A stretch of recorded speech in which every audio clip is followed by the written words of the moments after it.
Hello students, welcome to MM classes. कैसे हैं आप सभी? आई होप आप सभी अच्छे होंगे। और हम लोग क्लास 10th में केमिस्ट्री पढ़ रहे थे। लास्ट वीडियो में हम लोगों ने क्या पढ़ा था? ऑक्सीडेशन रिडक्शन रिएक्शन कंप्लीट की थी और रिडॉक्स रिएक्शन क्या होती है ये भी कंप्लीट किया था। तो बताइए, एक बार रिवाइज कर लीजिए क्या होता है ऑक्सीडेशन एंड रिडक्शन। ऑक्सीडेशन क्या है? अगर ऑक्सीजन ऐड हो और हाइड्रोजन रिड्यूस हो, हाइड्रोजन कम हो तो उसे ऑक्सीडेशन कहेंगे। रिडक्शन क्या है? अगर ऑक्सीजन कम हो, हाइड्रोजन ऐड हो और ऑक्सीजन रिड्यूस हो तो उसे हम रिडक्शन कहेंगे। रिडॉक्स क्या था? जिसमें ऑक्सीडेशन और रिडक्शन दोनों साथ में हो, उसे हम लोग रिडॉक्स रिएक्शन कहेंगे। ये बात आपको क्लियर हो गई थी। आज हम लोग क्या पढ़ेंगे? आज हम लोग पढ़ेंगे कि ऑक्सीडेशन का हमारी डेली लाइफ में क्या यूजेस हैं। ऑक्सीडेशन हमारी डेली लाइफ में, हमारे दैनिक जीवन में कैसे काम करता है। तो चलिए देखते हैं।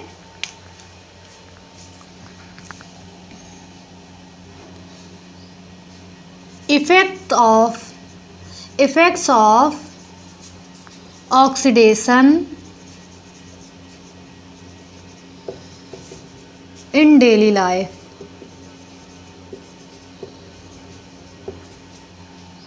डेली लाइफ में ऑक्सीडेशन के क्या प्रभाव हैं, कैसे ऑक्सीडेशन, कैसे ऑक्सीकरण हमारे लाइफ को प्रभावित करता है, वो आज हम लोग सीखेंगे। आज का लेक्चर बहुत ही इंटरेस्टिंग होने वाला है और इस टॉपिक से क्वेश्चन पूछे जाते हैं। तो चलिए देखते हैं कैसे प्रभावित करता है। 2 टाइप से इफेक्ट करता है। Number 1, corrosion and rancidity.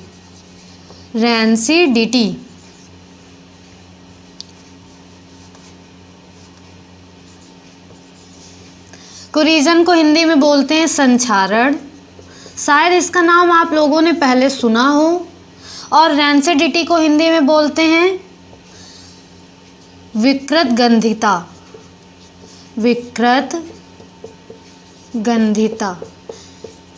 कहीं कहीं किताबों में विकृत गंधिका लिखा रहता है, तो हम विकृत गंधिका कहें या गंधिता कहें, एक ही बात है, उसमें कंफ्यूज नहीं होना है। कोरिजन, रैंसिडिटी, संक्षारण, विकृत गंधिका। संक्षारण क्या है? आप लोगों ने देखा होगा। संक्षारण का एक सिंपल से एग्जाम्पल बताते हैं। लोहा है, लोहे में जंग लग जाता है, तो लोहे में जंग लगना क्या है? संक्षारण है। लोहे में जंग लगना क्या है? संक्षारण है। यानी कि जब कोई धातु खराब होने लगती है तो उसे हम संक्षारण कहते हैं। विकृत गंधिका क्या है? अगर कोई खाने का पदार्थ, भोज्य पदार्थ बोलेंगे खाने के पदार्थ को, फूड में क्या होता है? फैट होता है, ऑयल होता है। तो अगर कोई फूड खराब हो जाए, सड़ जाए, तो वो क्यों होता है? वो विकृत गंधिका के कारण होता है, रैंसिडिटी के कारण होता है। अगर कोई मेटल खराब हो रहा है तो वो कोरिजन है, संक्षारण है। अगर कोई फूड खराब हो रहा है, फूड सड़ रहा है, तो उसे हम लोग रैंसिडिटी कहेंगे, विकृत गंधिका कहेंगे। तो रैंसिडिटी और विकृत गंधिका की थोड़ी सी बात आपको क्लियर हुई। आगे इसके बारे में थोड़ा डीपली देखते हैं, इसको हम कैसे डिफाइन करेंगे। तो चलिए सीखते हैं। तो चलिए देखते हैं कोरिजन को हम कैसे डिफाइन करेंगे, उसकी डिफिनीसन कैसे बताएंगे। क्या बताएंगे definition? In which process metals are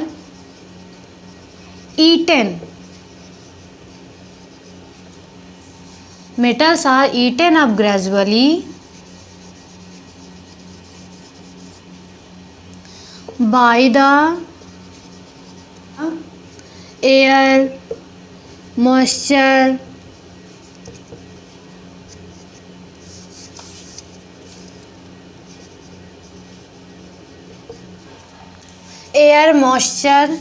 और chemical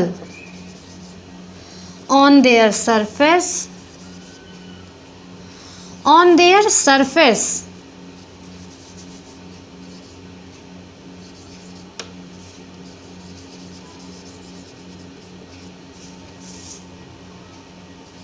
is called corrosion. Is called corrosion in which process metals are eaten up. Eaten up मतलब खा जाना।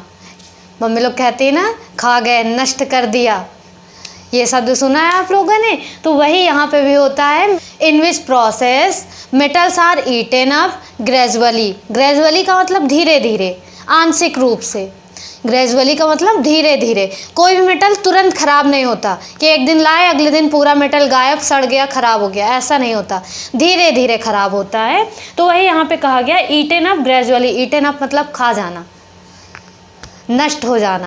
ईटन अप मतलब खा जाना, नष्ट हो जाना। Eaten up gradually by the, किसके द्वारा? एयर, हवा, मॉइस्चराइज, नमी। जब बारिश होती है तो मौसम में नमी आ जाती है।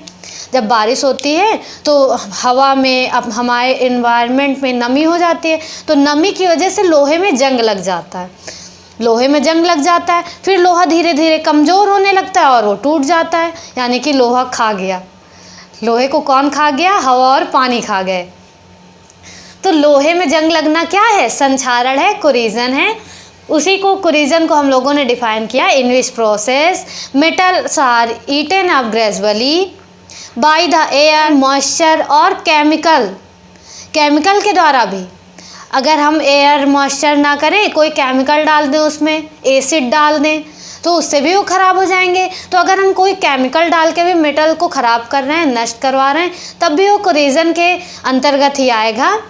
और केमिकल ऑन देयर सरफेस, जिस सरफेस में हम डालेंगे वही सरफेस ख़राब होगी। अगर जैसे मार्कर है, सपोज ये लोहे का बना होता, उसमें हम एसिड डाल दें, एसिड डाल देंगे तो जहाँ पे एसिड डालेंगे वहीं पे वो ख़राब होगा। तो on their surface is called corrosion, is called corrosion, in which process metals are eaten up gradually by the air, moisture और केमिकल। एयर, मॉइस्चर और chemical on their surface is called corrosion. Corrosion को हिंदी में कैसे बताएंगे? जब कोई धातु वायु, नमी या किसी रसायन पदार्थों के संपर्क में आती है तो वह धीरे धीरे नष्ट हो जाती है। यह क्रिया संक्षारण कहलाती है। यह क्रिया क्या कहलाएगी? संक्षारण। संक्षारण बना है संक्षरित से। संक्षरित मतलब नष्ट हो जाना। संक्षरित मतलब नष्ट हो जाना। तो हिंदी में हम क्या बताएंगे? जब कोई धातु वायु या वायु, नमी या किसी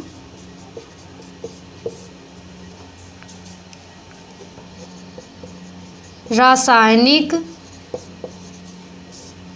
पदार्थ के संपर्क में आती है, पदार्थ के संपर्क में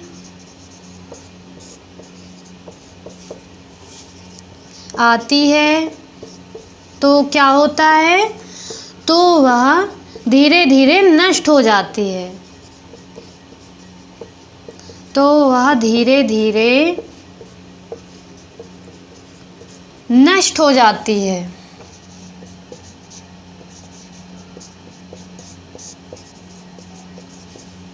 यह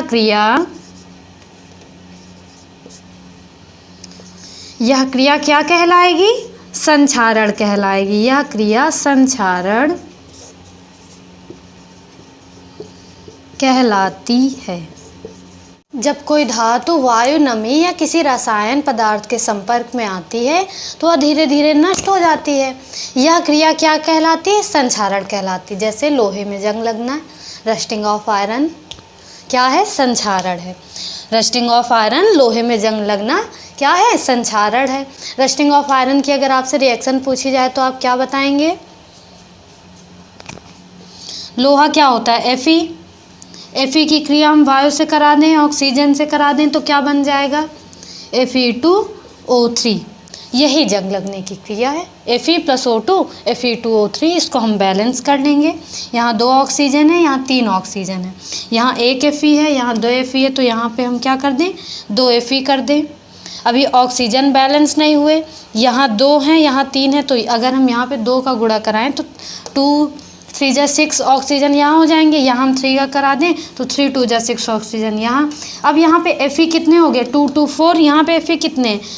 1 है, तो यहाँ पे हम 4 का मल्टीप्लाई करा दें तो 4 Fe plus 3O2 irreversible to Fe2O3। ये क्या है? ये लोहे में जंग लगने की क्रिया है। और अगर इसे में हम जल के मॉलिक्यूल्स ऐड कर दें, वाटर ऐड कर दें, तो N2 में वाटर उसी तरह ऐड हो जाएगा। बात क्लियर हो गई रस्टिंग ऑफ आयरन की। रस्टिंग ऑफ आयरन क्या है? लोहे में जंग लगना। जब लोहा पानी के संपर्क में या वायु के संपर्क में रहता है तो वह धीरे धीरे नष्ट होता है, उसमें लोहे में भूरी भूरी परत चढ़ जाती है। कहते हैं ना लोहे में जंग लग गया, तो भूरी भूरी परत चढ़ जाती है, फिर कुछ दिन बाद वो परत पपड़ी बन के निकलने लगती है। धीरे धीरे लोहा नष्ट हो जाता है, ख़राब हो जाता है, और लास्ट स्टेज ऐसी आएगी कि लोहा टूट जाएगा, अलग हो जाएगा। ये क्या है? ये संक्षारण है। इसी तरह केवल लोहे में नहीं, हर धातु में जंग लगता है। जैसे चांदी होती है, चांदी में किस रंग का जंग लगेगा? चांदी में जो जंग लगता है वो काले कलर की लगती है। मम्मियाँ पहनती हैं चांदी की पायल, कुछ लड़कियां भी पहनती हैं, तो वो पहनने से देखा होगा पैर में काला काला हो जाता है। तो काला काला क्या है? चांदी अपना जंग छोड़ता है पैर पे। पैर पे पानी पड़ता है, पायल भीजती है चांदी में, यानी पानी पड़ रहा है, वायु लग रही है परमानेंटली, तो वो काली होके पैर को धीरे धीरे काला करती है जहाँ पे पायल पड़ी रहती है। या पैर में ना पहने, कहीं पे भी कुछ भी पहने, चांदी रख दें तो उसमें काले रंग की ही जंग लगती है। इसी तरह तांबे में किस रंग का जंग लगता है? तांबे में हरे रंग का जंग लगता है। तांबे में किस रंग का जंग लगेगा? हरे रंग का जंग लगेगा। संक्षारण की बात आपको क्लियर हो गई, बात समझ में आई संक्षारण क्या है। आगे देखते हैं रेंसिडिटी क्या होती है। रेंसिडिटी मैंने बताया, खाने का सड़ जाना, भोज्य पदार्थों का खराब हो जाना रेंसिडिटी है। इसको हम एक्सप्लेन कैसे करेंगे, डिफिनीशन कैसे लिखेंगे, चलिए अब ये देखते हैं। रेंसिडिटी, रेंसिडिटी को हिंदी में क्या बोलते हैं? विकृत गंधिता। देखिए, विकृत गंधिका नाम से भी क्लियर हो रही। विकृत मतलब खराब, गंधिता यानी कि गंध, जिसकी गंध खराब हो। खराब गंध किसकी आएगी? जो चीज़ें सड़ जाएंगी। गंध खराब किससे आती? जो चीज़ें सड़ जाती हैं। को अब आगे हम डिफाइन करते हैं। व्हेन फूड, फैट और oil stay in open for long time,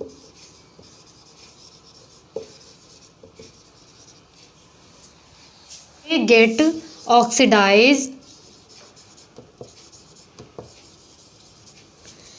and become rancid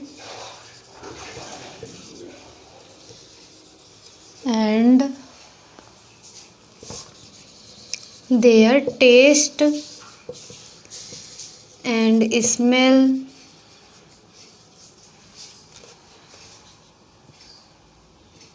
change.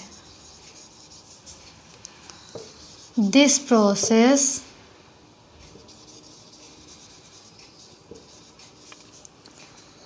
known as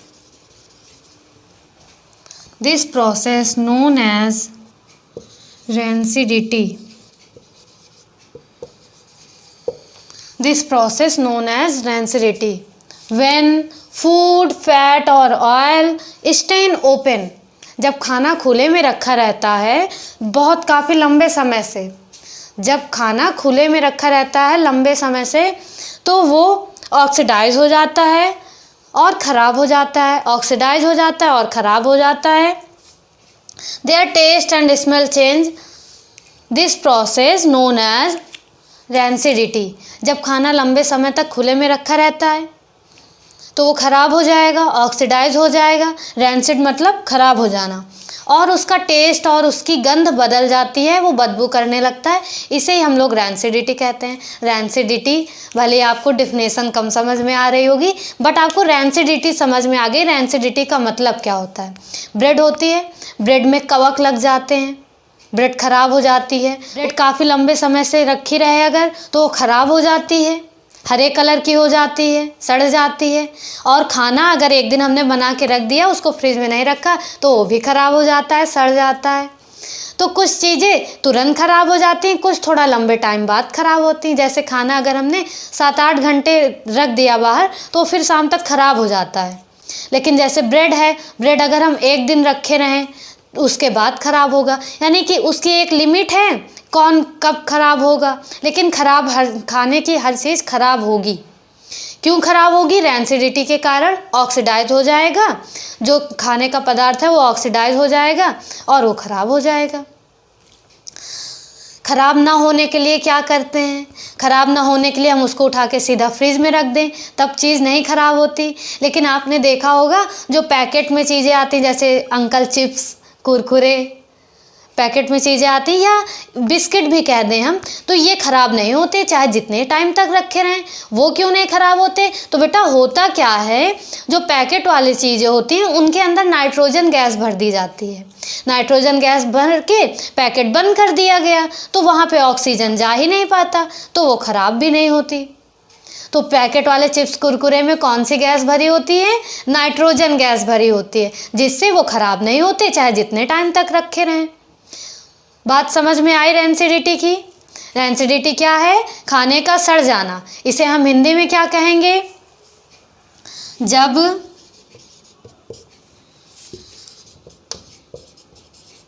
भोज्य पदार्थ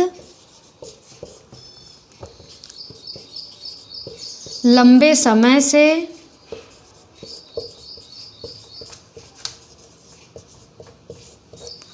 खुले में रखा हो। खुले में रखे होने का मतलब वहाँ पे ऑक्सीजन जाती रहे, ऑक्सीजन हो वहाँ पे। खुले में रखा हो तो वह धीरे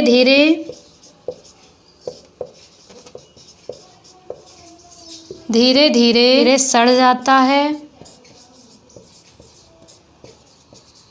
और उसकी बदल जाती है विकृत गंधिका।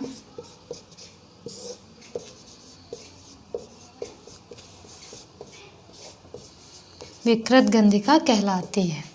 जब भोज्य पदार्थ लंबे समय से खुले में रखा हो, खुले में रखने का मतलब उसमें ऑक्सीजन चली जाए, एक बार ऑक्सीजन चली गई और खुले में रखा तो वह धीरे धीरे सड़ जाता है, ऑक्सीडाइज होने लगेगा। यानी जब खाने का पदार्थ ऑक्सीडाइज होने लगेगा, वो ऑक्सीजन से क्रिया करेगा, ऑक्सीडेशन होगा वहाँ पे, तो वह धीरे धीरे सड़ जाता है, उसकी गंध बदल जाती है, उसका टेस्ट चेंज हो जाता है।